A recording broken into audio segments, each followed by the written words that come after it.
Hi అండి. Welcome to my channel. మీకు కనుక మా వీడియో నచ్చితే తప్పకుండా లైక్ చేయండి, షేర్ చేయండి, సబ్స్క్రైబ్ మాత్రం చేసుకోవడం మాత్రం అసలు మర్చిపోకండి. ఇంకా రాహుల్ అయితే ఇంటికి తిరిగి వస్తాడనమాట. నేను నిర్దోషినని, నన్ను విడుదల చేశారు అని చెప్పి ఇంకా రాహుల్ అయితే చెప్తాడు. అలా చెప్పంగానే ఒకసారిగా కావ్య వీళ్ళందరూ అయితే షాక్ అవుతారు. ఇంకా రుద్రాణి అయితే మాట్లాడుతూ ఉంటుంది. నీతో కలిసి పెరిగినవాడు నీ అత్త కొడుకు నిర్దోషి అని ప్రూవ్ అయింది.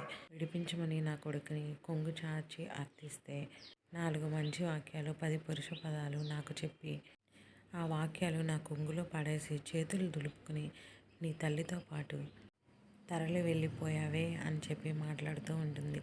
ఇంకెంతలోకి కావ్య అయితే రుద్రాణి గారు అని చెప్పి అంటుంది. రాహుల్ ఇంటికి తిరిగి వచ్చినంత మాత్రాన నిర్దోషి అయినట్టు కాదు, గుర్తుంచుకోండి అని చెప్పి రుద్రాణి మీద అయితే సవాల్ విసురుతుంది కావ్య. ఇంతలోకి ఇవన్నీ మాటలు విన్న రాజు అయితే కళావతి నువ్వు నోర్మి అని చెప్పి గట్టిగా అయితే అరుస్తాడనమాట. Thank you for watching.